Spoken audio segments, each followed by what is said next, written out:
Association क्या होता है? अभी कैसे कर दो?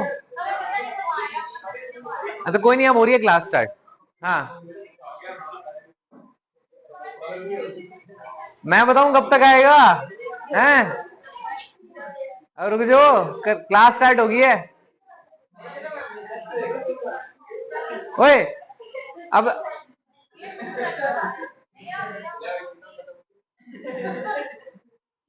खिला दे पैकेट खत्म कर दे हैं, फिर कर लेंगे class start.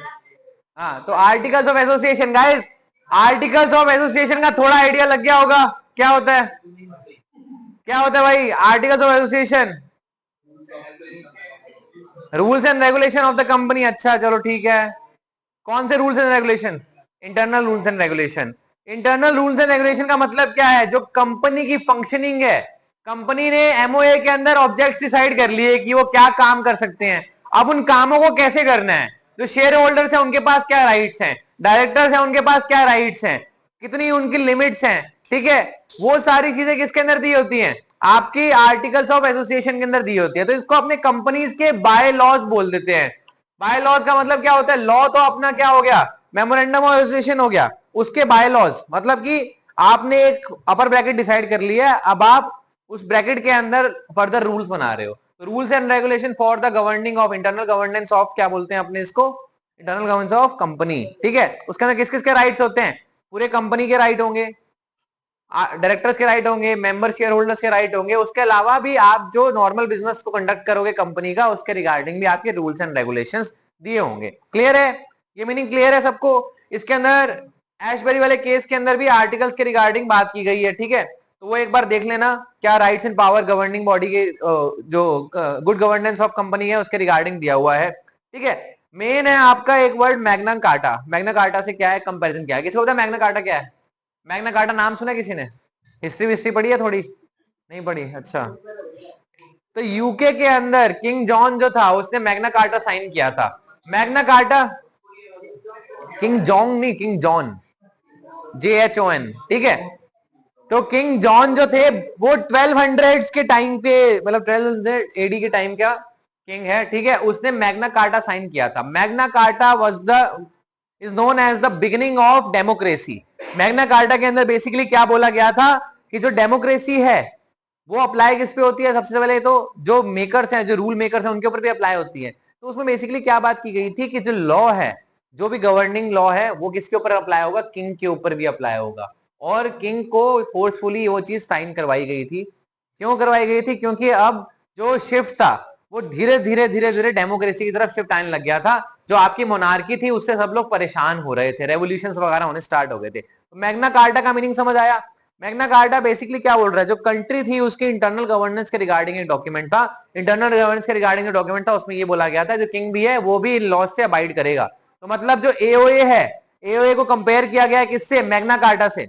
Magna carta is the document which governs the internal affairs of a company, ठीक है। वो किसके ऊपर अप्लाई होगा? कंपनी के ऊपर भी, डायरेक्टर्स के ऊपर भी, और डायरेक्टर्स के अलावा जो आपके शेयर होल्डर्स हैं, मेंबर्स हैं, उनके ऊपर भी वो अप्लाई होगा, ठीक है। समझ आ गया इतना? इसको थोड़ा सा रीड कर लेना, इसके बारे में थोड़ा सा रीड कर लेना, क्या एनालॉजी दी है। एनालॉजी यही है, उसको कंपेयर किया गया किसके साथ में? एओए के साथ में। वर्ड बाय वर्ड आप लोग एक बार रीड करके देख लेना, ठीक है। सेक्शन 5 जो है आपका वो लेट डाउन करता है model of articles of association. Model of article association का मतलब क्या होता है कि आपके जो आर्टिकल्स ऑफ एसोसिएशन है, जैसे आपके दिए हुए थे किसके अंदर? टेबल्स के अंदर दिए हुए थे ना, वैसे ही टेबल आई के अंदर ई के बाद में क्या है? आर्टिकल्स दिए होते हैं। आर्टिकल्स जो दिए होंगे ना, उनके रिगार्डिंग एक मॉडल क्लॉज दिया हुआ है। मॉडल क्लॉज का मतलब क्या है कि आपके आर्टिकल्स में ये सब चीजें तो होनी चाहिए, क्योंकि आर्टिकल्स में छेड़छाड़ बहुत होती है, फेरबदल बहुत होती है। तो उसके लिए एक मॉडल क्लॉज दिया हुआ है। वो क्या दिया हुआ है वो अपने देखते हैं, ठीक है। मॉडल क्लॉज के रिगार्डिंग आपकी मेमोरी टेक्निक नहीं है, क्योंकि मॉडल क्लॉज का जो सीक्वेंस है वो एक स्ट्रक्चर के अंदर दिया हुआ है। पहली चीज पहले आएगी, दूसरी चीज बाद में आएगी, ठीक है। तो इसके रिगार्डिंग कोई मेमोरी टेक्निक नहीं है, आपको इसको याद करना ही पड़ेगा, ठीक है। इसी सीक्वेंस में याद करना पड़ेगा। तो सबसे पहला क्लॉज क्या है आपका? Contains regulation. बेसिकली इसके अंदर क्या बताया जाएगा? रेगुलेशन बताएंगे। आपका जो सेक्शन 5 है वो बोल रहा है कि इसके अंदर क्या बताया जाएगा? सबसे पहले रेगुलेशन बताया जाएगा। रेगुलेशंस कौन से रेगुलेशन? कंपनी को इंटरनल गवर्नेंस के लिए जो रिक्वायर्ड रेगुलेशंस है उनको मेंशन करना जरूरी है आपके एओए के अंदर। दूसरी बात क्या है? Contains provision for entrenchment. Entrenchment मैंने आपको बताया था पहले क्या होता है, एक्स्ट्रा लेयरिंग ऑफ क्या होता है, अप्रूवल। कोई काम करने के लिए अगर आप एक एक्स्ट्रा लेयरिंग ऐड कर रहे हो जो लॉ के अंदर दी गई है, उसको एंट्रेंचमेंट बोलते हैं। तो एंट्रेंचमेंट जो स्पेसिफिकली अप्लाई किसके रिगार्डिंग होता है, आर्टिकल्स ऑफ एसोसिएशन के अंदर अगर आपको अमेंडमेंट करनी है, कोई चेंज लाना है, तो उसके रिगार्डिंग आप एंट्रेंचमेंट का क्लॉज ऐड कर सकते हो। एंट्रेंचमेंट का क्लॉज का मतलब क्या है, जो नॉर्मली आपके आर्टिकल्स ऑफ एसोसिएशन को चेंज करने के लिए कंडीशंस हैं, एज इन अमेंडमेंट के लिए आपको स्पेशल रेजोल्यूशन पास करना पड़ेगा। तो स्पेशल रेजोल्यूशन पास करने के रिगार्डिंग जो रिक्वायरमेंट्स है वो तो आपको फुलफिल करनी ही पड़ती हैं, ठीक है, वो लॉ ने बोल रखा है। आप क्या कर सकते हो, आप एक्स्ट्रा इसके ऊपर एक लेयरिंग ऐड कर सकते हो। आप क्या बोल सकते हो कि मान लो 90% ऑफ द अप्रूवल जब तक नहीं आएगा, 90% मेजोरिटी नहीं आएगी, तब तक आप कोई एक पर्टिकुलर पार्ट या फिर कोई भी पार्ट एओए का अमेंड नहीं कर सकते हो। इसको क्या बोलते हैं, एंट्रेंचमेंट। एंट्रेंचमेंट पार्टली भी लग सकता है और कंप्लीटली भी लग सकता है। कंप्लीटली लगाने का मतलब क्या है, एओए के अंदर कोई चेंज आ ही नहीं सकता इस स्पेशल मेजोरिटी के बिना। ये एग्जांपल है, ठीक है। और भी लेयरिंग लग सकती है, और भी कोई और टाइप ऑफ एंट्रेंचमेंट लग सकता है। आप basically extra layering, extra security add कर रहे हो। आपका होता है ना कि आपके फोन के ऊपर पहले पासवर्ड लगा दिया, फिर कुछ बच्चे व्हाट्सएप के ऊपर भी पासवर्ड लगा देते हैं। क्यों, अगर किसी के पास फोन खुला मिल जाए पर व्हाट्सएप ना खोल पाए, हमारी चैटे कोई ना पढ़ ले, किसी पर्टिकुलर चैट पे भी लगा दिया, आर्काइव कर दिया। क्या कर रहे हो आप ना extra layering of security add कर रहे हो। तो ये भी क्या है, extra layering of security. Entrenchment को आप ये समझ सकते हो कि एक्स्ट्रा लेयरिंग ऑफ सिक्योरिटी है कि एओए के अंदर कोई छेड़छाड़ ना हो, फेरबदल ना हो, जब तक ये पार्ट्स आप फुलफिल नहीं कर रहे हो तब तक। अरे ठीक है, व्हाट्सएप बाद में बात करना व्हाट्सएप के बारे में। हाँ, तो गाइज समझ आया एंट्रेंचमेंट। एंट्रेंचमेंट अगर आप रूल लगा रहे हो, नेक्स्ट पॉइंट क्या दिया हुआ है, manner of inclusion of entrenchment provision. Manner of inclusion of entrenchment provision को अपने पढ़ते हैं एक बार, क्या दिया हुआ है इसके अंदर। पहले बताओ एंट्रेंचमेंट समझ आया क्या होता है, एंट्रेंचमेंट आ गया सबको समझ में, ठीक है। अब देखो क्या दिया, the provision for entrenchment shall only be either made either on formation of a company. या तो आप कंपनी जब फॉर्म कर रहे हो तभी हाथों हाथ लगा सकते हो। जो आपका स्पाइस फॉर्म है ना, उसमें एंट्रेंचमेंट के बारे में एक अलग से ऑप्शन दिया जाता है कि अगर आपको एंट्रेंचमेंट लगाना है तो आपको क्लॉजेस मेंशन करने पड़ते हैं उसके अंदर, कौन से क्लॉज के रिगार्डिंग आप एंट्रेंचमेंट लगा रहे हो, ठीक है। उसके अलावा क्या हो सकता है, और by an amendment in the articles agreed by all the members of the company in the case of a private company and by a special resolution in case of a public company by any manner whichever is prescribed, ठीक है।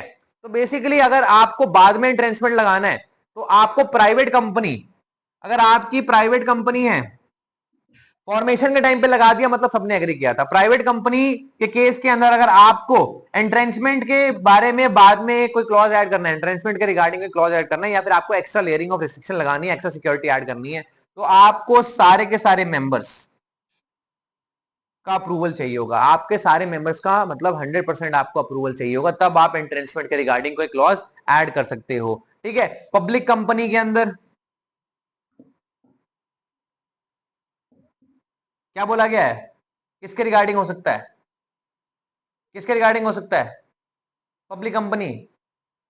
Special majority है, special resolution है, special majority है या resolution है, special resolution. Special resolution का मतलब बता दिया था पहले।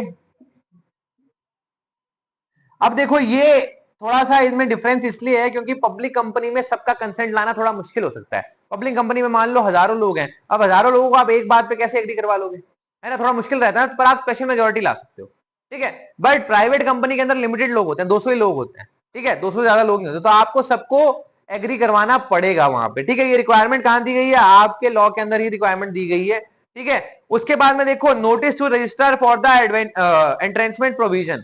आपको रजिस्ट्रार को नोटिफाई करना पड़ता है अगर एंट्रेंचमेंट प्रोविजन जो है वो लग रहा है। आप देखो जब कंपनी फॉर्म कर रहे हो तब आपको वो नोटिफाई करना पड़ेगा। अगर आप चेंज लेके आ रहे हो, आपने ये रेजोल्यूशन पास करके मेजोरिटी के बेसिस पे आपने एंट्रेंचमेंट का प्रोविजन ऐड कर दिया है, तो भी आपको रजिस्ट्रार को नोटिफाई करना पड़ेगा कि आगे से अगर कोई चेंज होगा एओए के अंदर या फिर इस पार्ट ऑफ एओए के अंदर कोई चेंज होगा, उसके लिए इस टाइप की मेजोरिटी चाहिए और वो जो रजिस्ट्रार है वो उस चीज को नोटिफाई कर लेगा, ठीक है। क्लियर है, समझ आया ये चीज। अब आपके जो फॉर्म्स ऑफ आर्टिकल है वो किसके अंदर दिए हुए हैं, टेबल FGHIJ के अंदर दिया हुआ है, शेड्यूल आई के अंदर, ठीक है।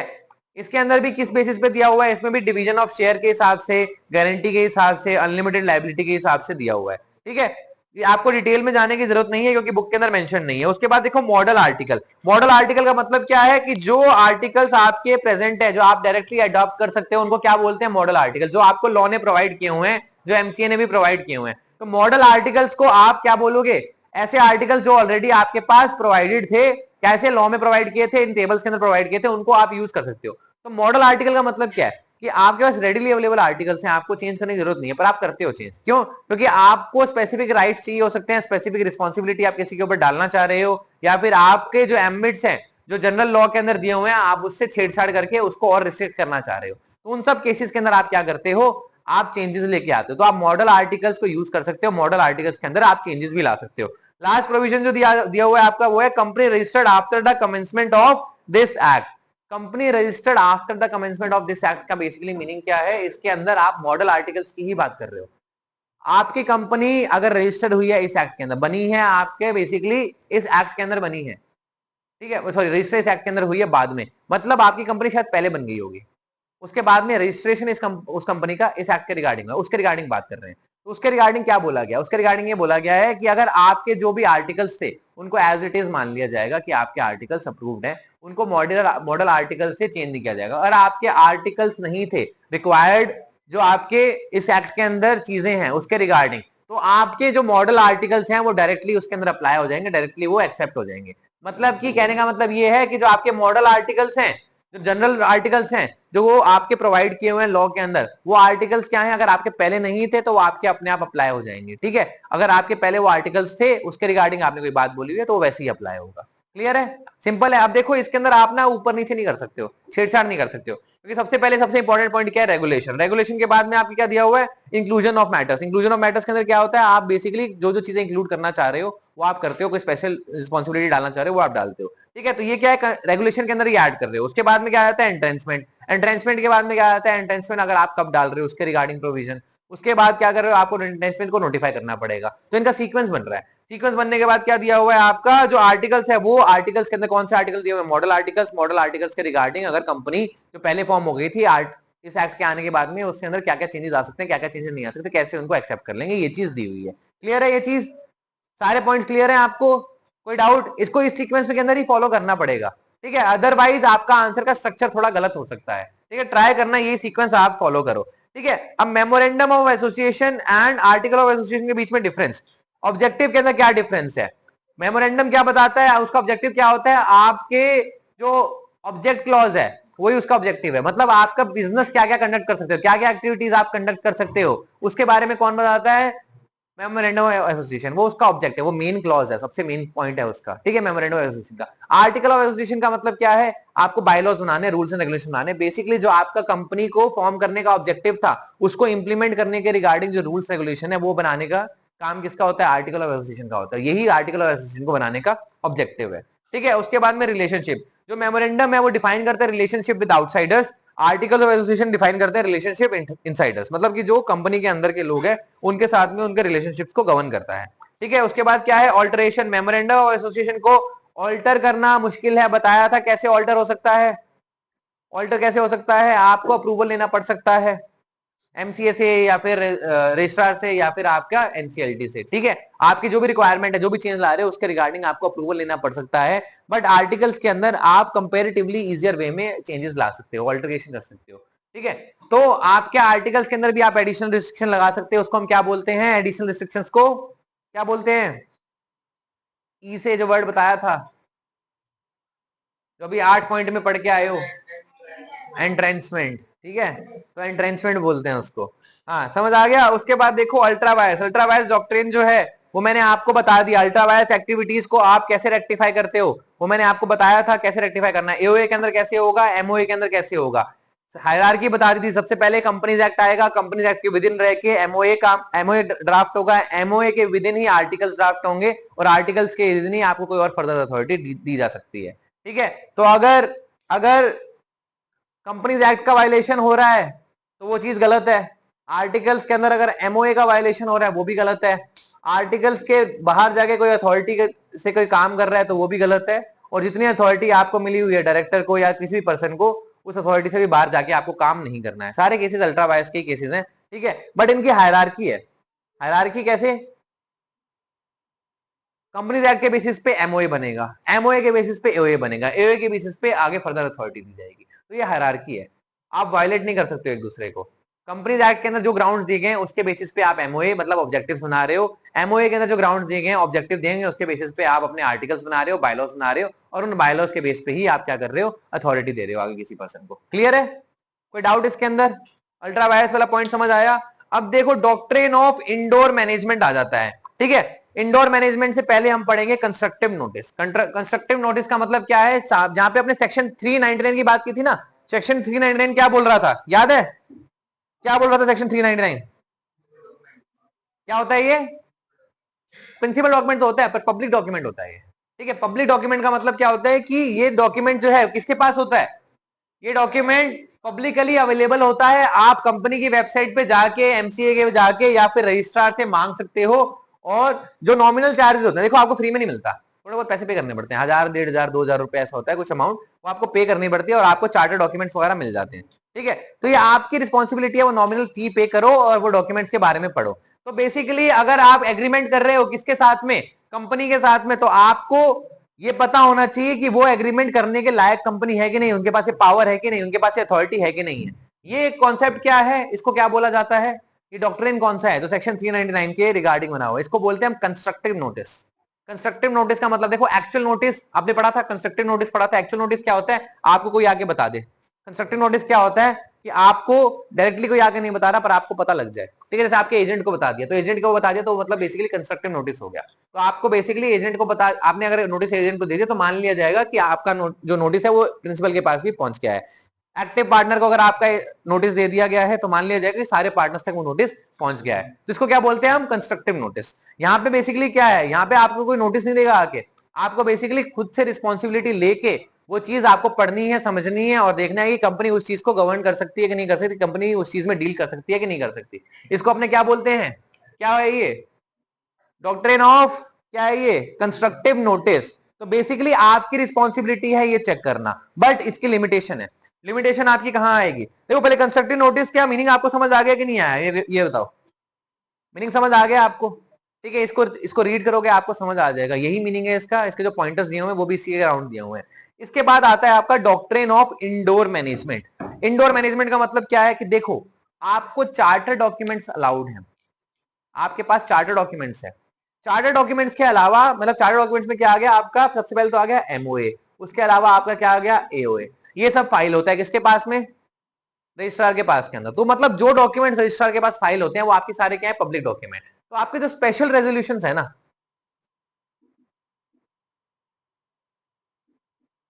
ये भी ना मैंडेटरी होते हैं फाइल करने। तो आपके ये जो तीनों चीजें हैं ये बेसिकली क्या है, पब्लिक इंफॉर्मेशन है, पब्लिक नॉलेज में अवेलेबल है ये चीज, ठीक है। तो आपको क्या करना है, इनको जाके पढ़ना है, समझना है, उनके बेसिस पे देखना है कि जो आप डील करने वाले हो किसके साथ में, कंपनी के साथ में, या जो काम आप करने वाले हो कंपनी के साथ में, वो अलाउड है कि नहीं है, ठीक है। अगर आप पता लगा सकते हो इनसे और आपको पता लग रहा है कि हाँ ये चीज अलाउड है, तभी आप आगे बढ़ोगे, वरना कोई फायदा नहीं है आगे बढ़ने का। अगर डिस्प्यूट हुआ तो ना कंपनी आपके ऊपर केस कर पाएगी, ना आप कंपनी के ऊपर केस कर पाओगे, और यूजुअली इस केस के अंदर नुकसान आपको ही होगा, क्योंकि आप कंपनी के साथ कोई बिजनेस करने जा रहे हो, जो कि वो चीज कंपनी को अलाउड ही नहीं है करनी। क्लियर है ये चीज, समझ आया?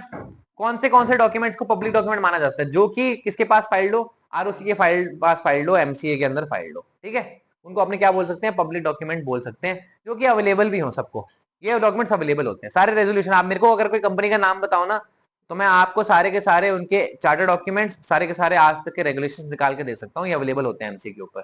थोड़ा सा अगर आप एक दो बार मत्था मारोगे तो आपको भी समझ आ जाएगा कैसे आप निकाल सकते हो। जब काम करोगे तब आपको मिलेगा सीखने को ये चीज, ठीक है। जब आप सीए वाला काम करोगे तब आपको समझ आएगा, आर्टिकलशिप के ऊपर आपको समझ आएगी ये चीज, कैसे आपको ये अवेलेबल हो सकते हैं। बहुत इजी प्रोसेस है, कोई ज्यादा टिपिकल नहीं है। आपको लॉगिन चाहिए होता है, आप जाओगे, कंपनी का नाम डालोगे, कंपनी का सीएन डालोगे, या डायरेक्टर के थ्रू आप सर्च कर लोगे कि कौन सी कंपनी है, ठीक है। उसके बाद कंपनी के रिगार्डिंग, उसके डॉक्यूमेंट्स के रिगार्डिंग जो आपकी फी होगी वो आप पेमेंट करोगे, और with in a particular period of time वो आपके पास मेल पे आ जाएंगे, या फिर आपके पास उसका लिंक आ जाएगा, आप उसको एक्सेस कर सकते हो, ठीक है। क्लियर है ये चीज, कैसे आपको मिल सकते हैं ये।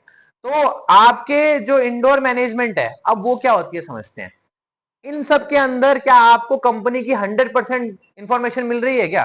कि कंपनी गवर्न कैसे हो रही है? 100% नहीं मिल रही, 100% मेजोरिटी मिल रही है। 100% नहीं मिल रही का मतलब क्या है? अगर मान लो इनके बेसिस पे बाद में डायरेक्टर को कोई अप्रूवल दिया हो, स्पेशल रेजोल्यूशन के अंदर क्या दिया हुआ था कि भाई आप 10 लाख तक क्या कर सकते हो, लोन ले सकते हो, ठीक है।